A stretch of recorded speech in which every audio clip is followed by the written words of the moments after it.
On the 80th anniversary of the liberation of Auschwitz comes an unprecedented exhibition about one of history's darkest moments. Auschwitz, not long ago, not far away, features more than 500 original objects, first-hand accounts, and survivor testimonies that tell the powerful story of the Auschwitz concentration camp, its history and legacy, and the underlying conditions that allowed the Holocaust to happen. On now exclusively at ROM. Tickets at rom.ca.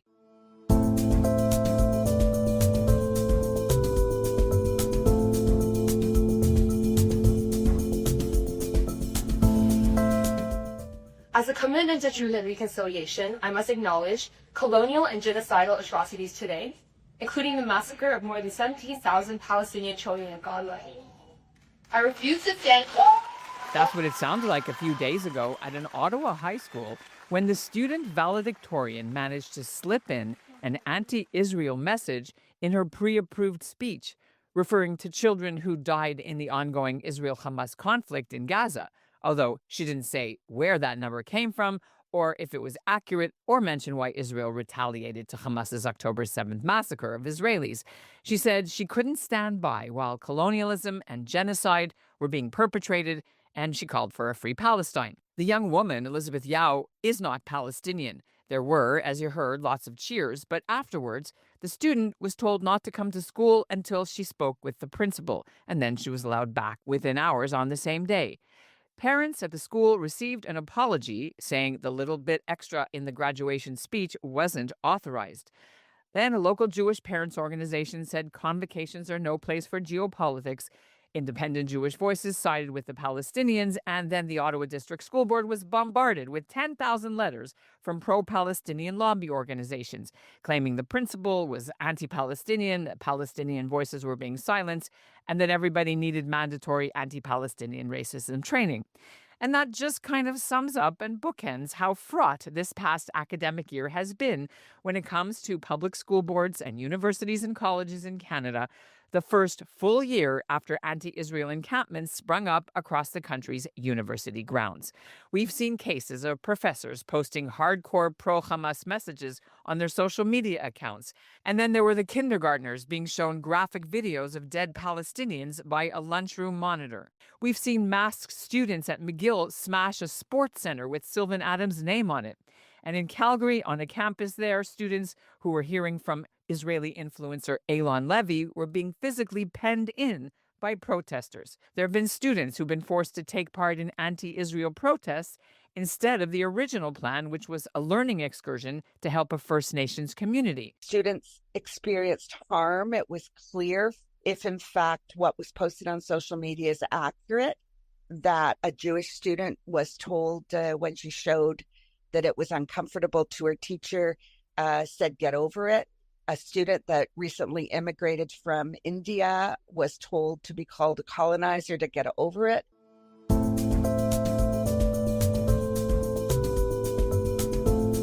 I'm Ellen Besner, and this is what Jewish Canada sounds like for Friday, June 27th, 2025. Welcome to North Star, a podcast of the Canadian Jewish News, and made possible in part thanks to the generous support of the Ira Gluskin and Maxine Granovsky-Gluskin Charitable Foundation. If you've been reading or listening to our work this past 10 months in the CJN, guess how many stories, articles, columns, and podcasts we've published about anti-Semitism and anti-Israel issues in education in this country? Well, the CJN's local journalism initiative reporter Mitch Konski will know, because he wrote most of them. It's his beat covering education in both higher education and the public system. So now that the desks are being cleared out and most professors, teachers, and students are off on their summer holidays this week, we wanted to give our own report card on the year that just ended and what it's meant for Jewish students, their families, Jewish professors, and trustees. And so Mitch Konski joins me now. Welcome, Mitch. Thank you so much for having me. Should we give him a grade? You mentioned this is a report card. Should we give this academic year a grade? What do you think it should be? Well, I think the CJN gets 10 out of 10 or an A+. But we'll talk about some of the more egregious ones, just so our listeners know. Do you know how many stories that you and our colleagues did, and me too, this year on this topic? Since September or since August last year, like when school started? I know personally I must have written at least 30, maybe close to 40 stories since I was Right. hired. And I did 10 podcasts, so that's one a month. And our colleagues added another 23. So we've done 73 stories on this topic in 10 months. And what does this tell you? I mean, it barely scratched the surface. When I first started here in August, I was quickly overwhelmed with the amount of stories that were coming in. And it kind of just felt like whack-a-mole. It felt like everywhere you look, there was a new egregious situation that was happening at a different school. I eventually realized that I wasn't able to cover everything. And so I started the newsletter called Sunday Syllabus, which goes out every Sunday. And it just sort of recaps some of the bigger stories that are happening at Canadian universities and any educational institution from coast to coast. And yeah, it's been overwhelming. Yeah, I mean, I can't imagine the things you've been hearing. So, what we want to do today is start off with the university campuses, okay, if that's all right. And then our end of our show, we'll talk about the public sector. We'll split half and half. Sounds good. It's graduation season, it's convocation season. Many of them are done. You have a story that's about to come out or will come out as soon as we finish recording this show about convocations. What are you hearing about whether it's an uncomfortable place for Jewish students who are graduating or teachers and families? And how are Jewish students handling all the anti-Israel and pro-Palestine rhetoric that they hear? So, Ellen, the unfortunate reality is that a lot of these convocation ceremonies are sort of devolving into these political battlegrounds where students, graduates are really taking their time to deploy messages, sometimes anti-Israel, sometimes anti-Semitic. Sometimes there's Jewish students that are doing these quiet acts of solidarity for Israel. Recently in Waterloo for an engineering convocation, the valedictorian took some time during his speech to accuse Israel of genocide and spew a lot of anti-Israel rhetoric. This was also, this also veered away from the pre-approved script that he had submitted to the convocation committee. And the unfortunate reality is that this isn't an anomaly. There's been a few incidents like this. There also has been some students that have said that they're not even interested in attending their convocation ceremonies this June. So it's been political, it's been divisive, and there's been some hesitation with embracing what should otherwise just be a joyous academic milestone. And full of nachas for the family, which is why you have your kids do this, so you can go and watch them and then get nachas. So what are they telling you about how they're approaching it? You said some are making their own stand. These are Jewish kids. So some students are wearing their yellow hostage pins, which is in some ways a little bit less explicit than wearing an Israeli flag, but there's students that are doing that too. There's students that are being loud and proud about their support of Israel. But are they allowed to do this? This is what I want to know. Like, is the No. Palestinian stuff allowed? Is the Jewish anything allowed? So according to most dress codes, they're not. But that's not stopping large amounts of students from wearing keffiyehs. At multiple convocations already in the past month, there has been upwards of 20 to 30 students wearing keffiyehs and walking onto these stages. And, some of these are speakers, some of these are valedictorians. So it's been riddled on both sides for, regardless of dress codes, people are not necessarily following them. So people are choosing not to go out of fear that they'll be somehow uncomfortable, or are they actually physically in danger? Because we've heard a case where we're not gonna report it yet. The family's asked us not to say anything, but their son was beaten up outside the convocation at an Ontario university because he wore Jewish identifying symbols. Some students are choosing not to go to this ceremony just because of their administration's lackluster response to anti-Semitism throughout the year. They feel like they were unsupported, and they also don't necessarily trust convocation committees to keep anti-Israel rhetoric out of ceremonies. Now, in my piece that I just covered, University of Waterloo, they claim that, they had no control over the matter. They had approved a previous script for this valedictorian, which he veered away from. But yet, they're still also revealing this speech on their website. University of Waterloo has said that the words spoken during that speech do not align with the university's stance. However, there's a lot of But they didn't edit it out.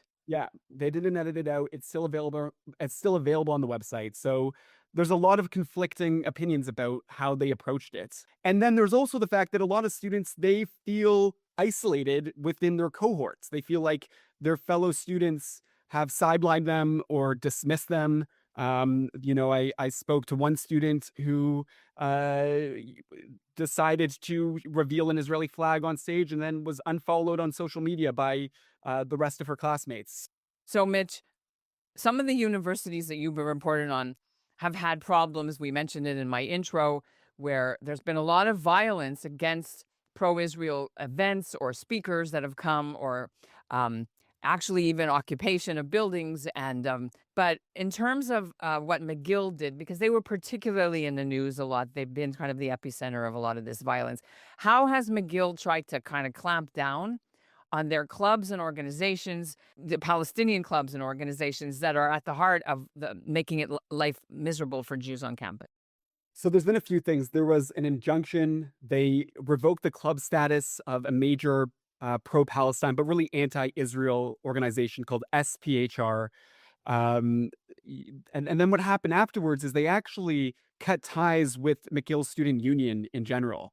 Their student union seemed to be in support of a lot of the protests, a lot of the vandalism and violence that have been erupting on campus, and they have been given fair warning. And this happened. It happened in April, and it's some might say it happened a little bit too late. There's already been so much galvanization against Jews and supporters of Israel on campus, and there's been destruction, there's been violence. I do know that McGill's president, early on in this year, has said that he's going to do everything he can to try to protect Jewish students. And some might say that he's fallen short. Others might say that he's done everything he could. Lawsuits, you've mentioned injunctions. So Neil Oberman, for example, a lawyer and former candidate for the Conservative Party in Montreal against Anthony Housefather, has been at the forefront in Montreal, right? Has he not, of filing injunctions on behalf of Concordia students because they're not being able to go to school, and the school isn't even enforcing its own kind of safety policies, mask policies, which they say, oh yeah, we hate antisemitism and we decry it, but they do nothing. The goal is, as per the conclusions, is to seek that Concordia, because it is responsible for its campus, ensures that rooms, classrooms, public spaces on the campus are not blocked, impeded, so that our clients, the students, can benefit from them. It also seeks that any harassment, intimidation, stop. They have the power, Concordia. It's their campus. It's their buildings. They control who comes on their buildings. They control what people do in their buildings. They have a legal obligation to ensure people are safe when they come onto their campus. There is a sui generis contract between the plaintiffs and the university in order to ensure that when you spend your money, you get what you're entitled to get. So there's a lot of these lawsuits still out there that happened in the last year. Do you remember some of the other universities that are facing these class action lawsuits? UBC, I think, Diamond and Diamond was doing some of the lawsuits. Queens, I think, also. York. Well, University of Windsor, too, for adapting a what's considered a BDS policy. I did write a feature article that is more of a deep dive into BDS in general, but it did focus on Windsor.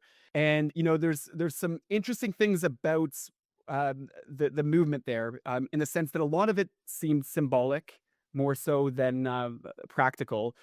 What I mean by that is a lot of the initiatives that they were pushing for, financial boycotts and or financial divestments and boycotts from academic institutions and ties to Israel. They have third-party investors.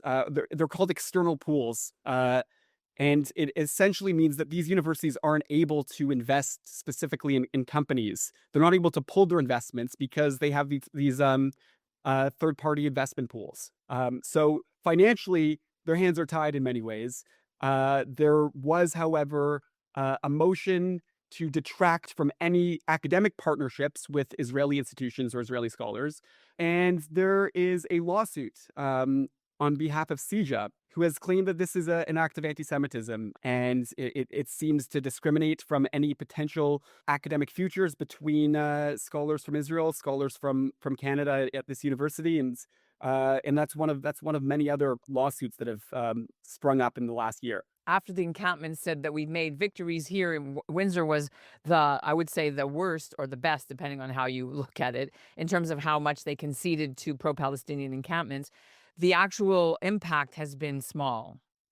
It's been incremental. I went to Windsor in November and I interviewed some of the students and people and families and Jewish officials at the university, including Justin Bear, who was a law student there. And, one of the things that the universities have done, including Windsor, is to hire a Jewish student liaison advisor. And I know the students were like, this is all fine, but it's kind of dumb because the university doesn't know what anti-Semitism looks like and doesn't care. And I'll let you hear from Justin himself. Jewish students have sort of had to bear the brunt of that, both in how anti-Semitism manifests very directly and also very indirectly. And I would say the second biggest thing that we've been dealing with is sort of another creature of the agreements that happened, which is the establishment of a Palestinian student advisor and a Jewish student advisor that we've sort of had to, I guess, try to foster a sense of coexistence on campus, sort of create a fragile peace, you could almost say. And right now, Jewish students have concerns over whether or not this actually remedies anything, whether or not this student advisor can actually help us achieve a lot of our objectives, help us address a lot of the issues that we've pointed out on campus. You were covering Ottawa U. That was where Hassan Diab, the professor who was convicted of bombing a Paris synagogue, was teaching for many years. Then he's no longer teaching there after there was a whole big hoo-ha by Jewish leaders, including the Israeli ambassador Ido Moed, whose friend's mother was killed in that bombing. I think universities by themselves have to understand that employing somebody who's been convicted of terrorism and who is responsible for the death of 4 people, one of them is also an Israeli, Aliza Shagrir, this is something that is intolerable. It's unthinkable. What else happened at Ottawa U that you covered when they did hire a Jewish liaison person, Artur Wilczynski? Yes, so Artur actually was only in that position as advisor, the official anti-Semitism advisor, for about 3 months. He, by the way, Ottawa U was the first university to actually hire this position. There was the beeper attack in Lebanon, and he made some comments on social media, including a Roadrunner GIF with the caption "beep beep" on it. But he also commented on the fact that this was a precise attack. Now, Artur comes to this with a little bit of experience. He worked as a public servant in national intelligence. As ambassador to Norway. Yeah. And been DEI big time. He's an expert in that. Well, he mentioned that he was merely commenting on the precision of this attack as a way of minimizing casualties and targeting specifically, the people that Israel meant to Hezbollah terrorists, right? Yeah, yes. What Artur told me is that there was backlash well before this happened. He basically explained that as soon as he suggested any support of Israel, there was a target on his head. He had been getting emails from the student community long before this happened, as soon as he got his position. And, after 3 months, it just kind of, it boiled over. All these people against him sort of used his tweets as a reason to push him out. His resignation was voluntary. But he said that, he's kind of ineffective anymore because, he can't serve the community.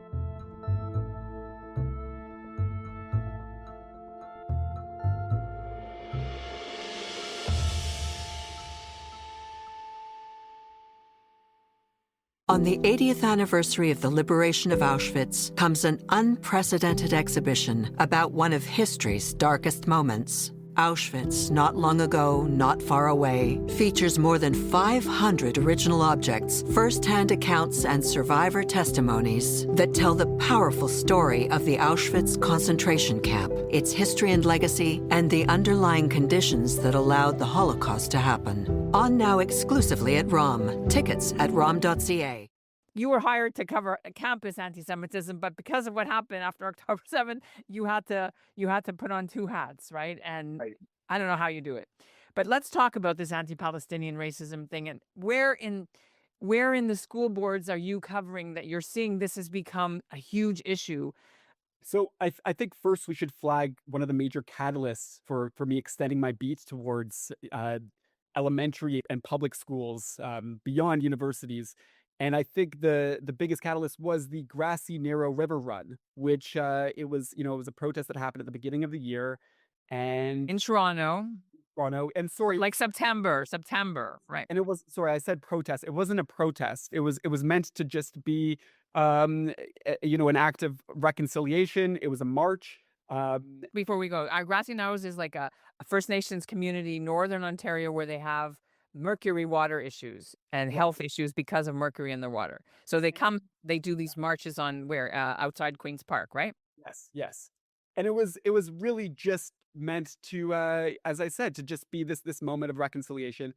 But it did have multiple students spewing some anti-Israel rhetoric. I wrote down some of what they had been saying.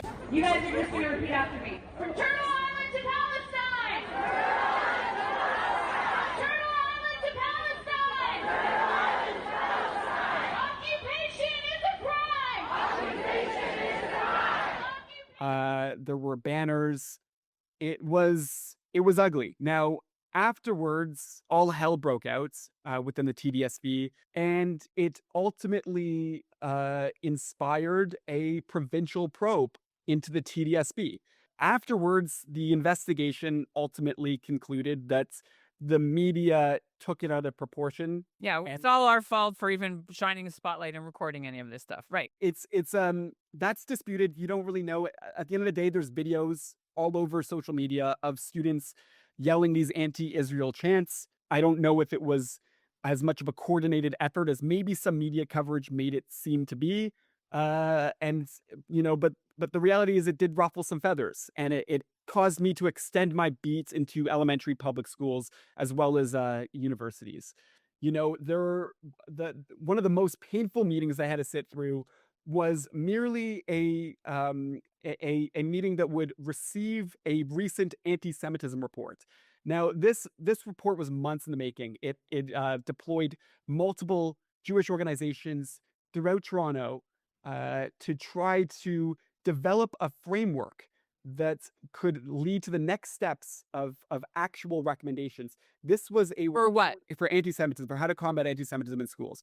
Now, what was astonishing was the amount of backlash that was received because of the definition of anti-Semitism. Part of this report was able to correlate anti-Zionism with anti-Semitism. This actually brought in probably about 40, maybe 50 anti-Israel self-proclaimed Jews to speak during this delegation.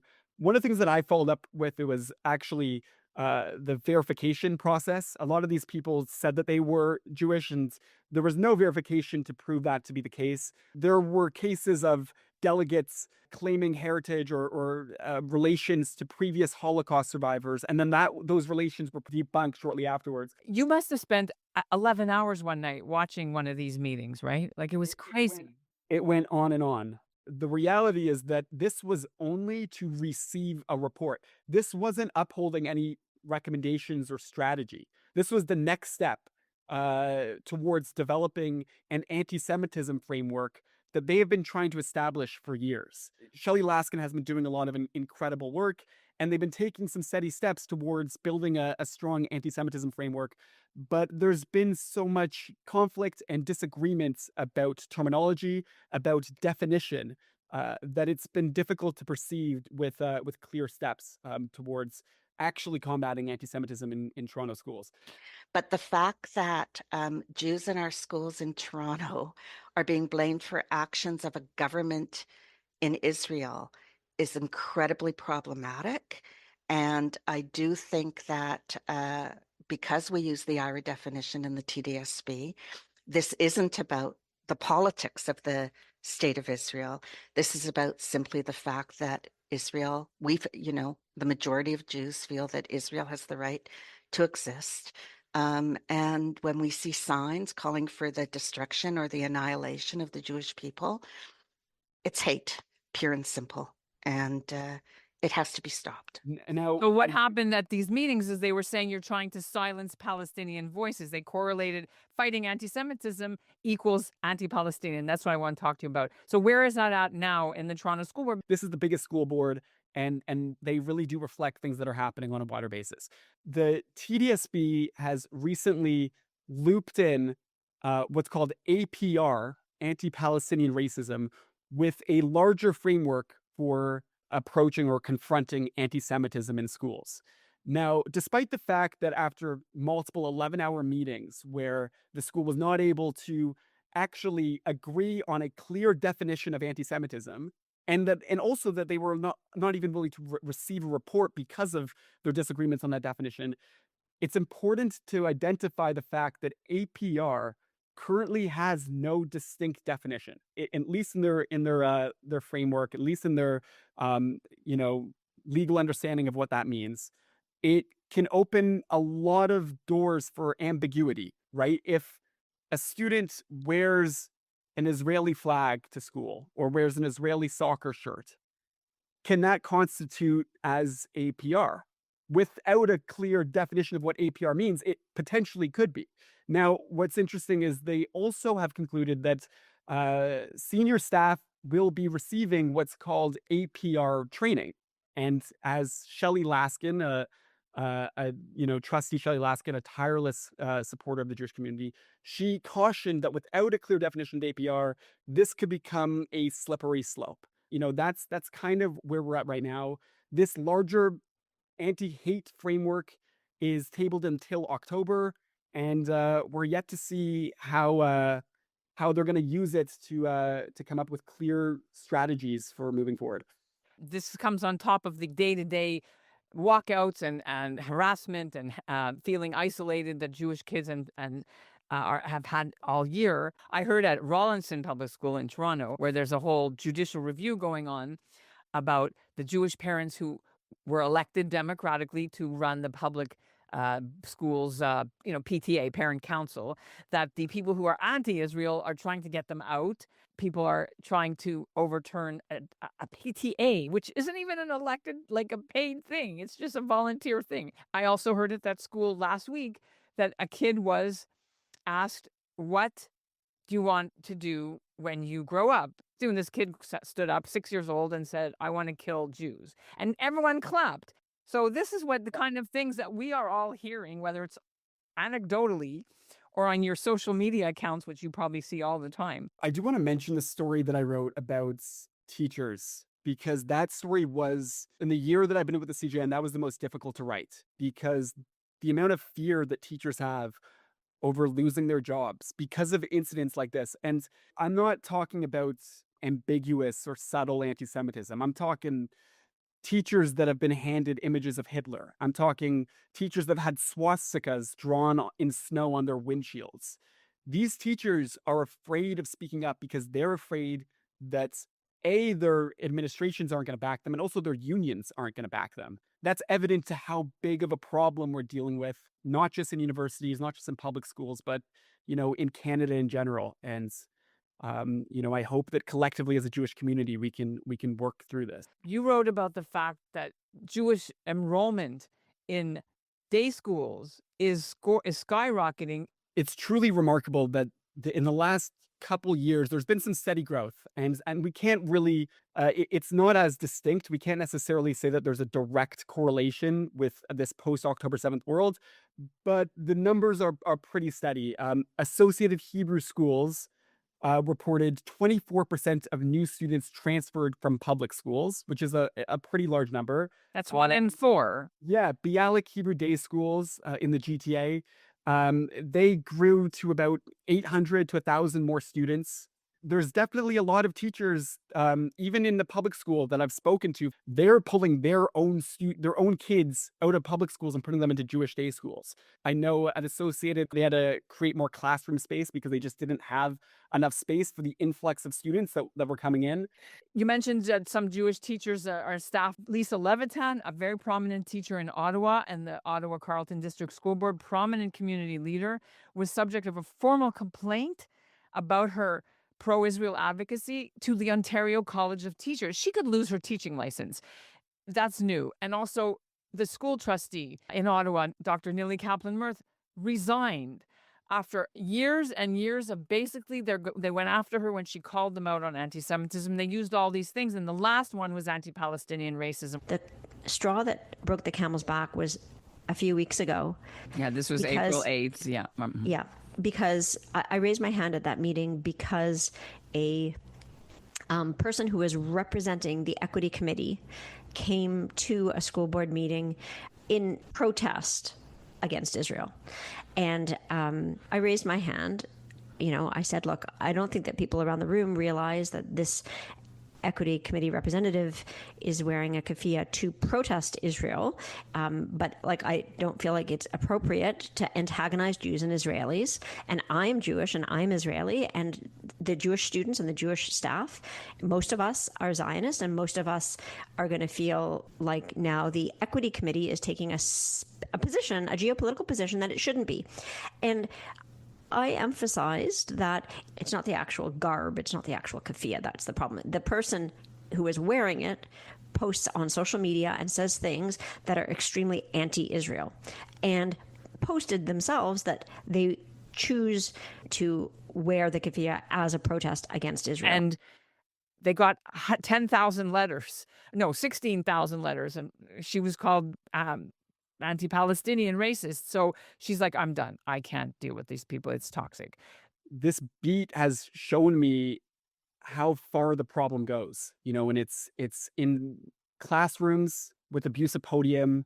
It's, in encampments, it's TAs, it's almost in every facet of educational institutions. And look, I hope that new leadership can bring new energy and new ideas, but I hope that they're prepared too, because it's not going to be an easy ride. We'll see what happens. Thank you so much for sharing your amazing work. Our listeners and viewers will look at all the links and review all the stories if they've missed any. And thanks so much for being with us on North Star. Thank you so much, Ellen.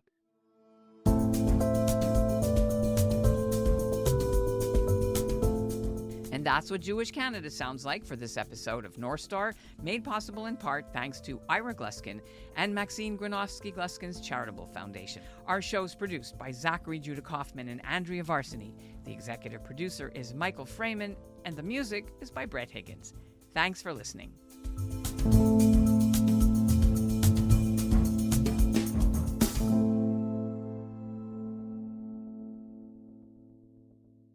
On the 80th anniversary of the liberation of Auschwitz comes an unprecedented exhibition about one of history's darkest moments. Auschwitz, not long ago, not far away, features more than 500 original objects, first-hand accounts, and survivor testimonies that tell the powerful story of the Auschwitz concentration camp, its history and legacy, and the underlying conditions that allowed the Holocaust to happen. On now exclusively at ROM. Tickets at rom.ca.